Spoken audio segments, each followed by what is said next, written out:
여러분 안녕하십니까?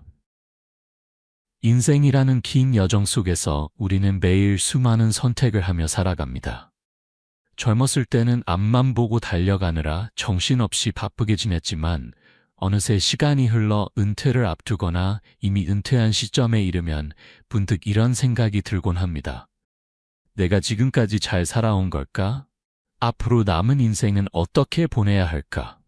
이런 고민을 하시는 분들이 참 많으실 겁니다. 요즘 주변을 둘러보면 은퇴 후 경제적으로는 안정적인데도 불구하고 행복하지 못한 분들을 많이 볼 수 있습니다. 반면 경제적으로 넉넉하지 않아도 매일 웃으며 활기차게 지내시는 분들도 계십니다. 도대체 이 차이는 어디서 오는 걸까요? 오늘 삶의 교훈에선 행복한 은퇴 생활을 위해 반드시 실천해야 할 3가지에 대해 깊이 있게 이야기를 나눠보려 합니다. 이 3가지는 결코 어렵거나 복잡한 것이 아닙니다. 하지만 많은 분들이 그 중요성을 깨닫지 못한 채 소홀히 하다가 나중에 후회하시는 경우가 많습니다. 오늘 이 이야기가 여러분의 은퇴 생활을 더욱 풍요롭고 행복하게 만드는 작은 계기가 되길 바랍니다. 만약 오늘 영상이 유익하셨다면 구독 버튼을 눌러주시고 좋아요와 댓글도 부탁드립니다. 여러분의 관심과 응원이 더 많은 분들에게 좋은 정보를 나누는데 큰 힘이 됩니다. 그럼 이제 본격적으로 시작해 볼까요? 첫 번째, 건강한 관계를 유지하세요. 가족과의 관계를 돈독히 하세요. 여러분, 은퇴 후 가장 중요한 것이 무엇일까요? 많은 분들이 돈이라고 대답하실 겁니다. 물론 경제적 안정도 중요합니다. 하지만 실제로 은퇴 후 삶의 질을 결정하는 가장 큰 요소는 바로 관계입니다. 특히 가족과의 관계가 가장 중요하지요. 서울에 사시는 김영수 씨의 이야기를 들려드리겠습니다. 김 씨는 대기업에서 30년 넘게 일하시다가 3년 전에 은퇴하셨습니다. 경제적으로는 충분히 여유가 있었습니다. 퇴직금도 넉넉했고 연금도 잘 받고 계셨죠. 하지만 은퇴 후 김 씨는 점점 우울해지기 시작했습니다. 왜 그랬을까요? 직장 생활을 하는 동안 김 씨는 온전히 일에만 집중했습니다. 주말에도 골프 접대를 나가거나 회식에 참석했고 승진과 성과에만 몰두했습니다. 자연스럽게 가족과 보내는 시간은 점점 줄어들었습니다. 아내와는 대화가 단절되었고 자녀들과는 무엇을 이야기해야 할지조차 몰랐습니다. 명절에 모여도 어색하기만 했습니다. 은퇴 후 김 씨는 갑자기 혼자가 되었습니다. 직장 동료들과의 관계는 금방 소원해졌고 집에서는 할 일이 없었습니다. 아내는 아내대로 오랜 시간 독립적으로 생활해오면서 자신만의 일과와 모임이 있었습니다. 자녀들은 각자의 가정을 꾸리고 바쁘게 살아가고 있었죠. 김 씨는 경제적으로는 풍족했지만 정서적으로는 텅 빈 느낌을 받았습니다. 이런 상황이 1년 넘게 지속되자 김 씨는 우울증 증세를 보이기 시작했습니다. 아침에 일어나도 할 일이 없고 누구와도 진심 어린 대화를 나눌 수 없었습니다. 병원을 찾아가 상담을 받고 나서야 김 씨는 깨달았습니다. 자신에게 필요한 것은 더 많은 돈이 아니라 따뜻한 관계였다는 것을 말입니다. 다행히 김 씨는 늦었지만 가족과 관계를 회복하기 위해 노력하기 시작했습니다. 아내와 함께 요리 수업을 듣고 주말마다 함께 산책을 나갔습니다. 자녀들에게 먼저 연락하고 손주들과 시간을 보내려 노력했습니다. 처음에는 어색했지만 시간이 지나면서 조금씩 관계가 회복되었고 김 씨의 얼굴에도 다시 웃음이 돌아왔습니다. 여러분, 이 이야기가 남의 이야기처럼 들리시나요? 사실 우리 주변에 이런 분들이 참 많습니다. 젊었을 때는 일이 바쁘다는 핑계로 돈을 벌어야 한다는 이유로 가족과의 시간을 미뤄왔습니다. 나중에 시간 나면 함께 여행도 가고 좋은 시간 보내자라고 말하면서 말입니다. 하지만 그 나중에가 왔을 때는 이미 관계가 멀어져 버린 경우가 많습니다. 연구 결과에 따르면 은퇴 후 행복도가 높은 사람들의 공통점은 바로 가족과의 친밀한 관계를 유지하고 있다는 것입니다. 경제적 수준이나 사회적 지위보다 훨씬 더 중요한 요소가 바로 관계였습니다. 가족과 함께 식사하고 대화를 나누고 서로의 일상을 공유하는 것만으로도 삶의 만족도가 크게 높아집니다. 그렇다면 어떻게 해야 가족과의 관계를 돈독히 할 수 있을까요? 먼저 매일 가족과 함께 식사하는 시간을 가지세요. 밥을 먹으면서 오늘 하루 어떤 일이 있었는지, 무엇이 좋았고 무엇이 힘들었는지 이야기를 나눠보세요. 처음에는 어색할 수 있지만 꾸준히 하다 보면 자연스러워집니다. 배우자와는 함께 할 수 있는 취미를 찾아보세요. 등산, 요리, 여행, 봉사활동 등 무엇이든 좋습니다. 함께 시간을 보내고 공통의 관심사를 가지면 대화할 거리도 많아지고 관계도 더욱 돈독해집니다. 부산에 사시는 이정희 씨 부부는 은퇴 후 함께 사진 동호회에 가입했습니다. 주말마다 아름다운 풍경을 찾아 사진을 찍으러 다니면서 젊었을 때보다 훨씬 더 행복한 시간을 보내고 계십니다. 자녀들과의 관계도 중요합니다. 자녀들이 바쁘다고 해서 연락을 주저하지 마세요. 부담스럽지 않은 선에서 관심을 표현하고 필요할 때 도움을 주세요. 하지만 지나치게 간섭하거나 자녀들의 삶에 과도하게 개입하는 것은 좋지 않습니다. 적절한 거리를 유지하면서도 따뜻한 관계를 이어가는 것이 중요합니다. 손주가 있다면 손주들과 시간을 보내는 것도 큰 기쁨이 될 수 있습니다. 함께 놀아주고 이야기를 들어주고 때로는 인생의 지혜를 나눠주세요. 손주들에게는 할머니, 할아버지와의 추억이 평생 간직할 소중한 자산이 되고 여러분에겐 삶의 활력소가 됩니다. 친구와의 우정을 키우세요. 가족 다음으로 중요한 것이 바로 친구 관계입니다. 젊었을 때는 직장 동료나 업무상 만나는 사람들과의 관계가 대부분이었을 겁니다. 하지만 은퇴 후에는 이런 관계들이 자연스럽게 소원해집니다. 그렇기 때문에 진정한 친구 관계를 유지하고 새로운 친구를 사귀는 것이 매우 중요합니다. 대전에 사시는 박철수 씨의 이야기입니다. 박 씨는 은퇴 후 고등학교 동창회에 적극적으로 참여하기 시작했습니다. 처음에는 오랜만에 만나는 친구들과 무슨 이야기를 나눠야 할지 막연했습니다. 하지만 몇 번 모임에 참석하면서 옛 추억을 나누고 지금의 일상을 공유하다 보니 점점 더 가까워졌습니다. 이제 박 씨는 한 달에 한 번씩 동창들과 정기적으로 만나 식사도 하고 등산도 갑니다. 때로는 1박 2일로 여행을 가기도 합니다. 이런 모임이 있다는 것만으로도 삶에 활력이 생기고 외로움을 느낄 틈이 없다고 합니다. 친구들과 웃으며 이야기를 나누는 시간이 그 무엇과도 바꿀 수 없는 행복이라고 말합니다. 연구에 따르면 사회적 관계가 활발한 노인들은 그렇지 않은 노인들에 비해 우울증 발생률이 50% 낮고 치매 발병 위험도 40% 낮다고 합니다. 또한 면역력도 더 강하고 전반적인 건강 상태도 좋습니다. 친구들과의 교류가 단순히 즐거운 시간을 보내는 것을 넘어 건강에도 직접적인 영향을 미치는 것입니다. 그렇다면 어떻게 친구 관계를 유지하고 새로운 친구를 사귈 수 있을까요? 먼저 옛 친구들과의 연락을 다시 시작해보세요. 학창시절 친구, 직장 동료, 동네 친구 등 오랫동안 연락하지 않았던 사람들에게 먼저 연락을 해보세요. 요즘 어떻게 지내? 하는 간단한 메시지 하나로 관계를 다시 이어갈 수 있습니다. 새로운 친구를 사귀고 싶다면 지역사회 모임이나 동호회에 참여해보세요. 등산 모임, 독서 모임, 봉사활동, 노래교실, 서예교실 등 자신이 관심 있는 분야의 모임에 가입하면 같은 취미를 가진 사람들을 만날 수 있습니다. 처음에는 낯설고 어색할 수 있지만 계속 참여하다 보면 자연스럽게 친해지게 됩니다. 광주에 사시는 최영미 씨는 은퇴 후 지역 도서관의 독서 모임에 가입했습니다. 한 달에 2번 모여서 함께 책을 읽고 토론하는 모임이었습니다. 처음에는 조용히 다른 사람들의 이야기만 듣고 있었지만 시간이 지나면서 자신의 생각도 나누게 되었고 모임이 끝난 후에도 함께 차를 마시며 이야기를 나누는 친구들이 생겼습니다. 이제 이 모임은 최 씨의 삶에서 가장 즐거운 시간이 되었습니다. 친구를 사귈 때 나이나 배경을 너무 따지지 마세요. 자신보다 나이가 많거나 적어도 괜찮고 다른 직업이나 배경을 가진 사람들과도 충분히 좋은 친구가 될 수 있습니다. 열린 마음으로 다양한 사람들과 교류하다 보면 삶이 더욱 풍요로워집니다.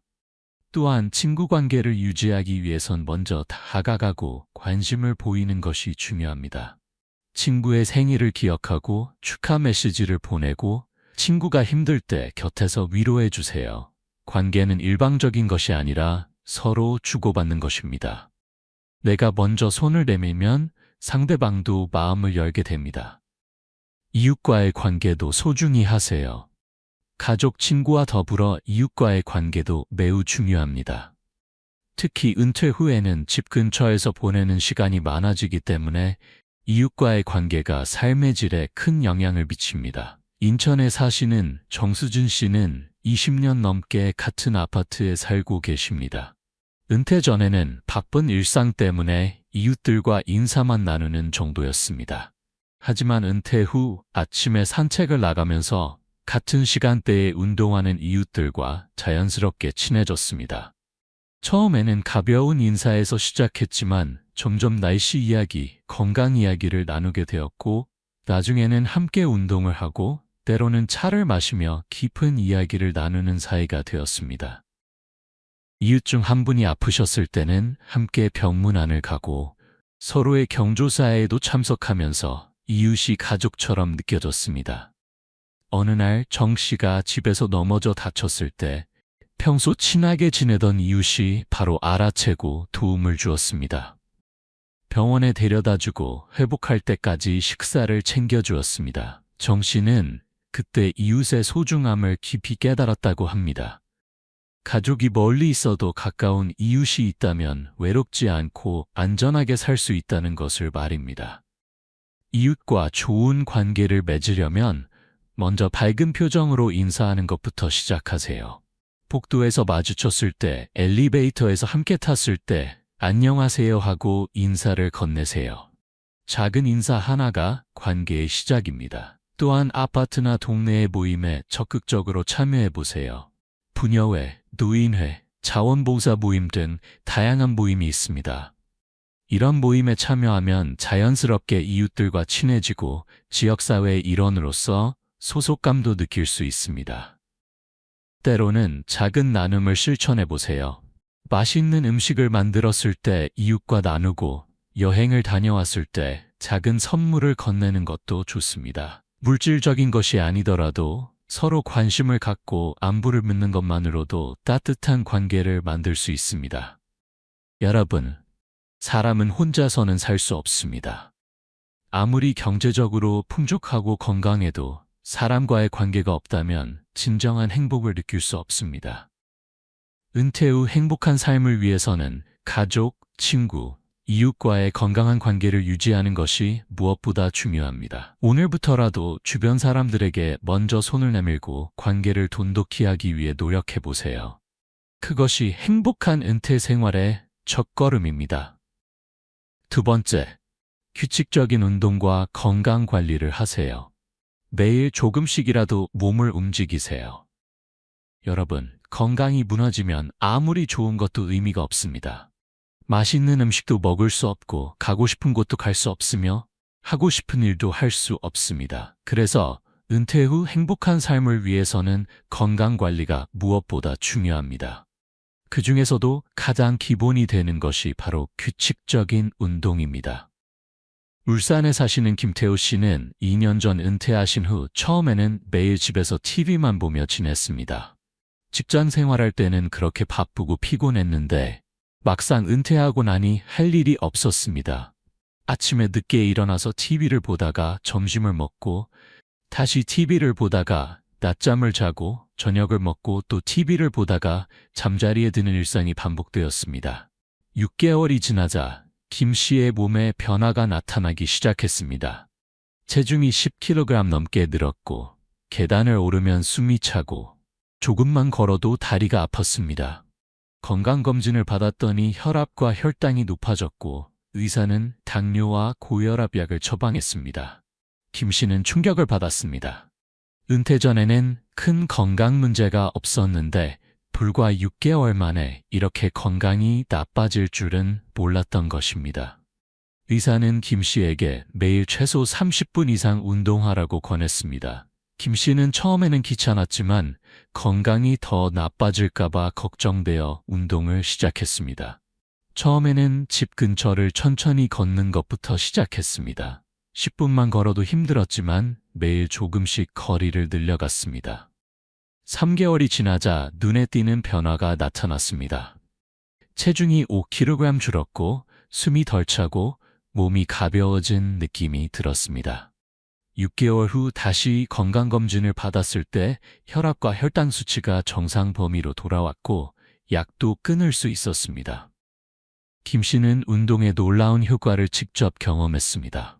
이제 김 씨는 매일 아침 6시에 일어나 1시간 동안 동네를 걷습니다. 걷기 운동을 하면서 만난 이웃들과도 친해졌고 함께 운동하는 친구들도 생겼습니다. 운동을 시작하면서 삶이 완전히 달라졌다고 합니다. 몸도 건강해지고 기분도 좋아지고 삶의 활력도 되찾았습니다. 연구에 따르면 규칙적으로 운동하는 노인들은 그렇지 않은 노인들에 비해 사망률이 30% 낮고 심혈관 질환 발생률도 40% 낮다고 합니다. 또한 치매 예방에도 큰 도움이 되며 우울증과 불안감도 크게 줄어듭니다. 운동은 단순히 몸을 건강하게 만드는 것뿐만 아니라 정신 건강에도 큰 도움이 됩니다. 그렇다면 어떤 운동을 해야 할까요? 가장 좋은 운동은 걷기입니다. 특별한 장비도 필요 없고 장소에 구애받지 않으며 부상 위험도 적습니다.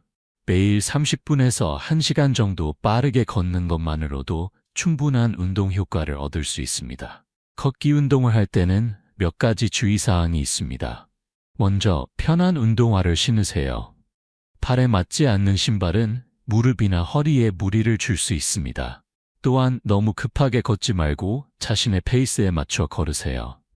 처음에는 천천히 시작해서 점차 속도와 거리를 늘려가는 것이 좋습니다. 걷기 외에도 수영, 자전거 타기, 요가, 태극권 등 다양한 운동이 있습니다. 자신의 체력과 관심사에 맞는 운동을 선택하세요. 중요한 것은 꾸준히 하는 것입니다. 일주일에 한두 번 힘들게 운동하는 것보다 매일 조금씩 꾸준히 운동하는 것이 훨씬 효과적입니다. 근력 운동도 함께 하세요.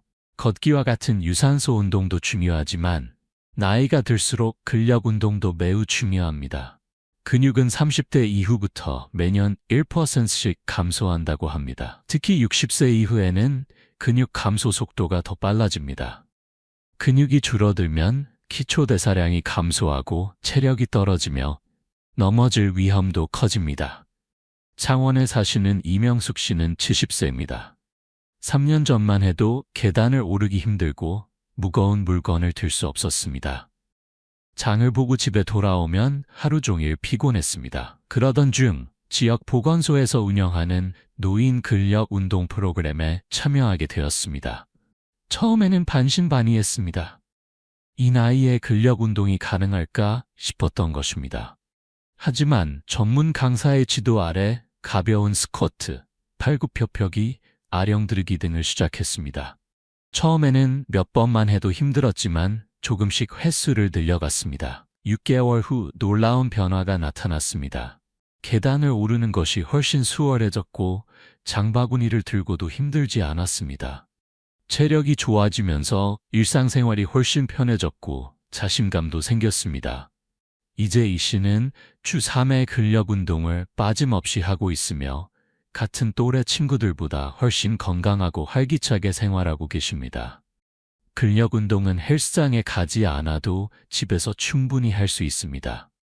스쿼트, 벽 팔굽혀펴기, 의자를 이용한 팔 운동 등 간단한 동작만으로도 효과를 볼 수 있습니다.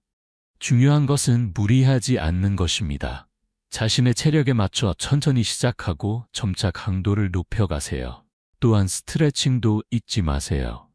나이가 들수록 관절이 굳어지고 유연성이 떨어집니다. 매일 10분 정도 스트레칭을 하면 관절의 가동 범위가 넓어지고 부상 위험도 줄어들며 몸이 훨씬 가벼워집니다. 정기적인 건강검진을 받으세요. 운동과 더불어 정기적인 건강검진도 매우 중요합니다. 많은 질병은 초기에 발견하면 충분히 치료할 수 있지만 늦게 발견하면 치료가 어렵거나 불가능할 수 있습니다. 대구에 사시는 박영철 씨는 은퇴 후 바쁜 일상에서 벗어났다는 생각에 건강검진을 소홀히 했습니다. 몸에 특별한 이상이 없다고 느꼈기 때문입니다. 하지만 3년 만에 받은 건강검진에서 위암 초기 진단을 받았습니다. 다행히 초기였기 때문에 수술로 완치할 수 있었지만 박 씨는 큰 충격을 받았습니다.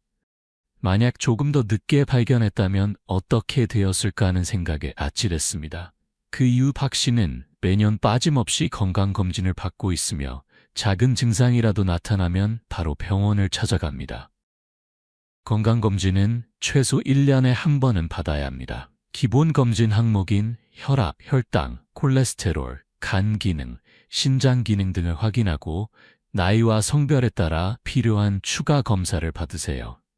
남성의 경우 전립선 검사, 여성의 경우 유방검사와 자궁경부암 검사를 정기적으로 받는 것이 좋습니다. 또한 위내시경과 대장내시경도 중요합니다. 위암과 대장암은 한국인에게 가장 흔한 암이지만 조기에 발견하면 완치율이 매우 높습니다. 50세 이후에는 2, 3년에 한 번씩 내시경 검사를 받는 것이 권장됩니다. 건강검진 결과에서 이상이 발견되면 반드시 추가 검사를 받고 적절한 치료를 받으세요. 별거 아니겠지 하고 방치하면 작은 문제가 큰 문제로 커질 수 있습니다. 또한 의사의 지시를 잘 따르고 처방받은 약을 규칙적으로 복용하는 것도 중요합니다. 좋은 식습관을 유지하세요. 운동과 건강검진과 더불어 좋은 식습관도 건강관리의 핵심입니다. 나이가 들수록 신진대사가 느려지고 소화 기능이 약해지기 때문에 젊었을 때와 같은 식습관을 유지하면 건강에 문제가 생길 수 있습니다. 전주에 사시는 최경희 씨는 평생 음식을 가리지 않고 맛있게 드셨습니다. 특히 기름진 고기와 짠 음식을 좋아하셨죠. 은퇴 후에도 식습관을 바꾸지 않았더니 체중이 급격히 늘고 고혈압과 고지혈증 진단을 받았습니다. 의사는 식습관 개선을 강력히 권했습니다. 최 씨는 처음에는 맛없는 음식을 먹어야 한다는 생각에 거부감이 들었습니다. 하지만 건강을 위해 조금씩 식습관을 바꿔나갔습니다. 고기는 기름기 적은 부위로 선택하고 채소와 과일 섭취를 늘렸습니다. 짠 음식 대신 싱겁게 먹기 시작했고 가공식품과 인스턴트 식품을 피했습니다. 처음에는 입맛이 적응하지 못해 힘들었지만 2, 3개월이 지나자 새로운 식습관에 익숙해졌습니다. 놀라운 것은 맛에 대한 감각이 되살아났다는 것입니다. 예전에는 강한 맛에만 익숙해져 있었는데 이제는 식재료 본연의 맛을 느낄 수 있게 되었습니다. 6개월 후 건강검진을 받았을 때 체중이 8kg 줄었고 혈압과 콜레스테롤 수치도 정상 범위로 돌아왔습니다.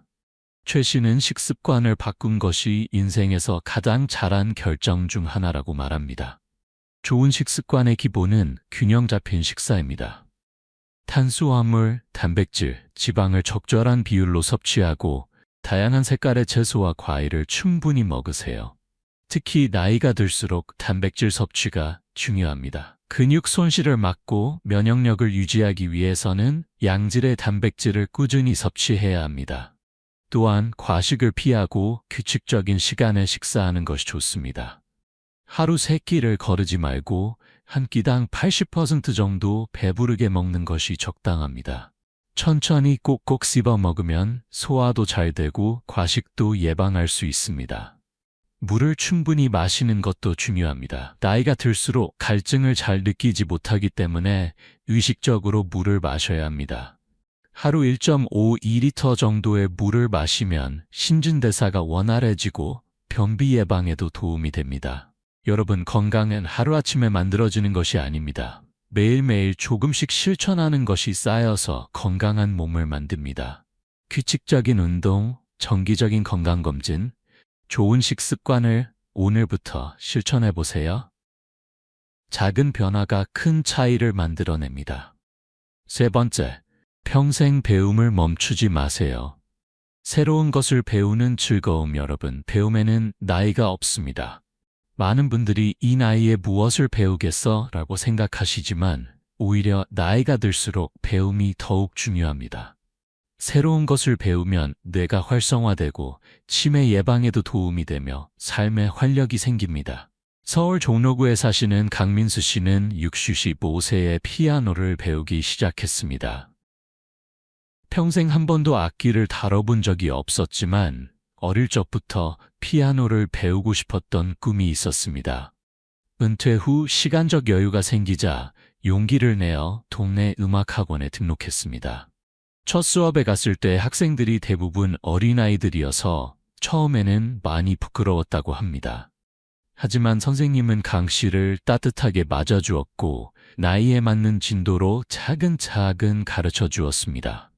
처음에는 손가락이 말을 듣지 않고 악보를 읽는 것도 힘들었습니다. 하지만 매일 조금씩 연습하면서 점점 나아졌습니다. 6개월이 지나자 간단한 동요를 연주할 수 있게 되었고 1년 후에는 좋아하는 클래식 곡을 연주할 수 있게 되었습니다. 강 씨는 피아노를 배우면서 삶이 완전히 달라졌다고 합니다. 매일 피아노를 연습하는 시간이 기다려지고 새로운 곡을 배울 때마다 성취감을 느낍니다. 또한 발표회에 참가하면서 자신감도 생겼습니다. 연구에 따르면 새로운 것을 배우는 노인들은 인지 기능이 향상되고 치매 발병률이 40% 낮다고 합니다. 특히 악기 연주, 외국어 학습, 컴퓨터 활용 등 뇌를 많이 사용하는 활동이 효과적입니다. 그렇다면 무엇을 배워야 할까요? 정답은 없습니다. 자신이 관심 있고 하고 싶었던 것을 배우면 됩니다. 악기, 외국어, 그림, 서예, 춤, 요리, 컴퓨터, 사진 등 선택지는 무궁무진합니다. 부산에 사시는 이순자 씨는 68세에 스마트폰 사용법을 배우기 시작했습니다. 자녀들이 카카오톡으로 메시지를 보내도 답장하기 어려웠고 사진을 찍어도 저장하는 방법을 몰랐습니다. 그래서 구청에서 운영하는 노인 스마트폰 교실에 등록했습니다. 처음에는 버튼 하나 누르는 것도 어려웠습니다. 선생님이 설명해도 금방 잊어버리고 같은 질문을 여러 번 했습니다. 하지만 선생님은 인내심을 갖고 반복해서 가르쳐 주었고 이 씨도 포기하지 않고 열심히 배웠습니다. 3개월이 지나자 이 씨는 카카오톡으로 자녀들과 자유롭게 대화할 수 있게 되었고 사진도 찍어서 보낼 수 있게 되었습니다. 6개월 후에는 유튜브로 요리 영상을 보고 인터넷 쇼핑도 할 수 있게 되었습니다. 이제 이 씨는 손주들에게 영상통화를 걸어 얼굴을 보며 이야기를 나눕니다. 스마트폰을 배우면서 자녀, 손주들과의 소통이 훨씬 쉬워졌고 세상과 연결된 느낌을 받는다고 합니다. 독서로 마음의 양식을 쌓으세요. 배움의 또 다른 방법은 바로 독서입니다. 책을 읽으면 새로운 지식을 얻을 수 있을 뿐만 아니라 상상력이 풍부해지고 사고력이 향상되며 정서적으로도 안정됩니다. 대전에 사시는 김영숙 씨는 은퇴 전에는 책을 거의 읽지 않았습니다. 바쁜 직장 생활 때문에 책 읽을 시간이 없었고 굳이 책을 읽어야 할 이유도 느끼지 못했습니다. 하지만 은퇴 후 시간이 많아지면서 무료함을 느끼기 시작했습니다. 어느 날 동네 도서관에 갔다가 우연히 한 권의 책을 빌려왔습니다. 처음에는 재미로 읽기 시작했는데 책 속의 이야기에 푹 빠져들었습니다. 책을 다 읽고 나니 뭔가 뿌듯하고 만족스러운 느낌이 들었습니다. 그 이후 김 씨는 정기적으로 도서관을 방문해 책을 빌려 읽기 시작했습니다. 처음에는 소설 위주로 읽다가 점차 다양한 장르의 책을 읽게 되었습니다. 역사책, 과학책, 에세이, 자기계발서 등 관심이 가는 책은 무엇이든 읽었습니다. 책을 읽으면서 세상에 대한 이해가 깊어지고 생각의 폭도 넓어졌습니다. 이제 김 씨는 한 달에 6권의 책을 읽습니다. 책을 읽으면서 외로움을 느낄 틈이 없고 매일이 즐겁다고 합니다. 또한 독서 모임에 가입해서 다른 사람들과 책에 대해 이야기를 나누는 시간도 갖고 있습니다. 독서는 언제 어디서나 할 수 있는 가장 손쉬운 배움의 방법입니다. 도서관에 가면 무료로 책을 빌릴 수 있고 요즘은 전자책도 많이 나와 있어 스마트폰이나 태블릿으로도 쉽게 책을 읽을 수 있습니다. 무엇을 읽어야 할지 모르겠다면 베스트셀러나 추천 도서 목록을 참고해 보세요. 또는 자신이 관심 있는 분야의 책을 읽어도 좋습니다. 중요한 것은 꾸준히 읽는 것입니다. 하루 30분이라도 책 읽는 시간을 가지면 1년에 수십 권의 책을 읽을 수 있습니다. 봉사활동을 통해 배우고 나누세요. 배움은 학교나 학원에서만 일어나는 것이 아닙니다. 봉사활동을 통해서도 많은 것을 배울 수 있습니다. 봉사활동은 단순히 남을 돕는 것이 아니라 자신도 성장하고 배우는 기회입니다.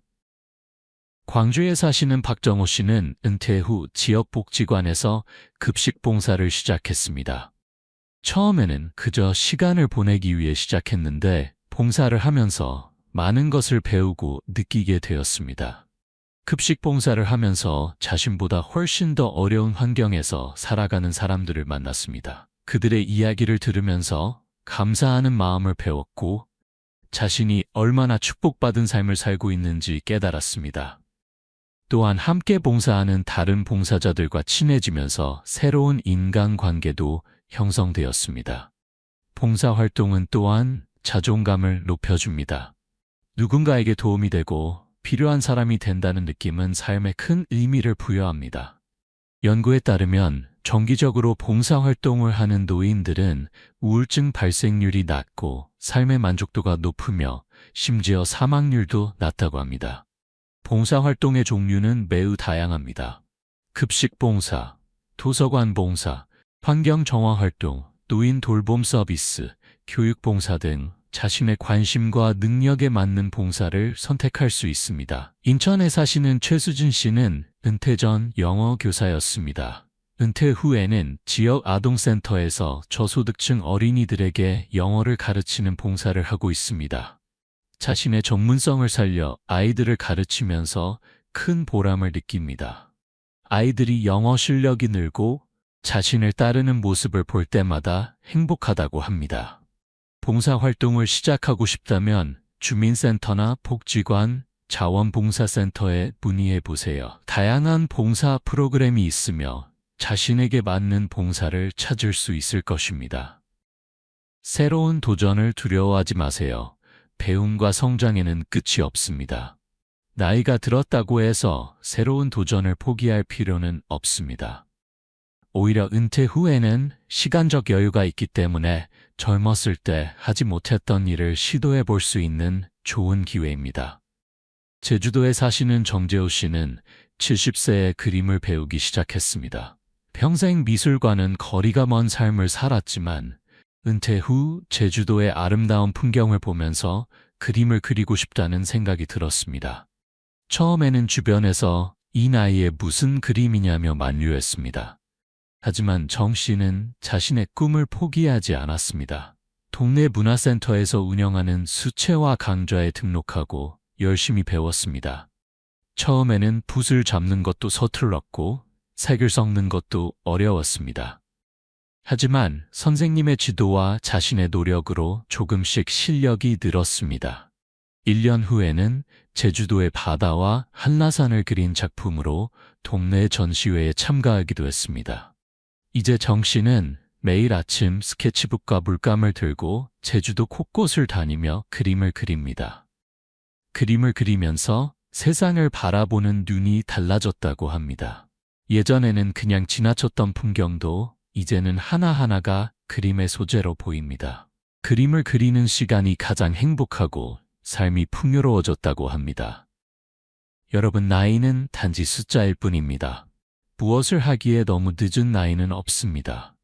하고 싶은 것이 있다면 지금 바로 시작하세요. 실패해도 괜찮습니다. 중요한 것은 도전하는 것 자체입니다. 새로운 것을 배우고 도전하면서 삶은 더욱 의미 있고 즐거워집니다. 마무리. 후회하지 않는 은퇴 생활을 위하여 여러분, 우리가 오늘 이야기한 3가지를 다시 한번 되돌아보겠습니다. 첫째, 건강한 관계를 유지하세요. 가족, 친구, 이웃과의 따뜻한 관계가 행복한 은퇴 생활의 기초입니다. 둘째, 규칙적인 운동과 건강 관리를 하세요. 건강한 몸이 있어야 하고 싶은 일을 하고 가고 싶은 곳을 갈 수 있습니다. 셋째, 평생 배움을 멈추지 마세요. 새로운 것을 배우고 도전하면서 삶은 더욱 풍요로워집니다. 이 3가지는 결코 어렵거나 거창한 것이 아닙니다. 하지만 많은 분들이 그 중요성을 깨닫지 못한 채 소홀히 하다가 나중에 후회하십니다. 그때 가족과 더 많은 시간을 보낼 걸, 젊었을 때 건강을 더 챙길 걸, 새로운 것을 배우고 도전할 걸 하고 말입니다. 서울에 사시는 한 어르신은 이렇게 말씀하셨습니다. 내가 은퇴하고 가장 후회하는 것은 너무 늦게 이런 것들의 중요성을 깨달았다는 거야. 만약 은퇴하자마자 알았다면 지난 10년이 훨씬 더 행복했을 텐데 말이야. 여러분은 이런 후회를 하지 마세요. 오늘부터 바로 실천하세요. 오늘 가족에게 전화를 걸어 안부를 물어보세요. 오늘 30분 산책을 나가보세요. 오늘 새로운 것을 하나 배워보세요. 작은 실천이 쌓이면 큰 변화가 됩니다. 은퇴는 끝이 아니라 새로운 시작입니다. 직장 생활의 굴레에서 벗어나 진정으로 자신을 위한 삶을 살 수 있는 시간입니다. 이 소중한 시간을 어떻게 보내느냐에 따라 여러분의 노후가 결정됩니다. 행복한 은퇴 생활은 저절로 찾아오지 않습니다. 스스로 만들어가는 것입니다. 오늘 우리가 이야기한 3가지를 실천하면서 여러분만의 행복한 은퇴 생활을 만들어 가시길 바랍니다. 혹시 지금 이 글을 읽으면서 나는 이미 늦었어 라고 생각하시나요? 절대 그렇지 않습니다. 변화를 시작하기에 너무 늦은 때란 없습니다. 지금 이 순간이 가장 좋은 시작점입니다. 마지막으로 여러분께 한 가지 부탁을 드리고 싶습니다. 오늘 이 이야기를 주변의 가족, 친구들과 나눠주세요. 많은 분들이 은퇴 후 어떻게 살아야 할지 막연해하고 계십니다. 여러분이 오늘 배운 것을 나누면 그분들에게도 큰 도움이 될 것입니다. 또한 이 영상이 도움이 되셨다면 삶의 기운 채널을 구독해주세요. 앞으로도 여러분의 행복하고 건강한 노후를 위한 유익한 정보를 계속 전해드리겠습니다. 좋아요와 댓글도 남겨주시면 큰 힘이 됩니다. 여러분, 인생의 후반전이 더욱 아름다울 수 있습니다. 건강한 관계, 건강한 몸, 그리고 끊임없는 배움과 성장이 있다면 말입니다. 오늘부터 하나씩 실천해 보세요. 1년 후, 5년 후, 10년 후에 여러분이 오늘의 선택에 감사하게 될 것입니다. 행복한 은퇴 생활은 여러분의 손에 달려 있습니다. 후회하기 전에 지금 바로 시작하세요. 오늘이 바로 변화의 첫걸음을 내딛는 날입니다. 그럼 오늘도 건강하고 행복한 하루 보내시길 바랍니다. 다음 영상에서 더 좋은 이야기로 찾아뵙겠습니다. 감사합니다.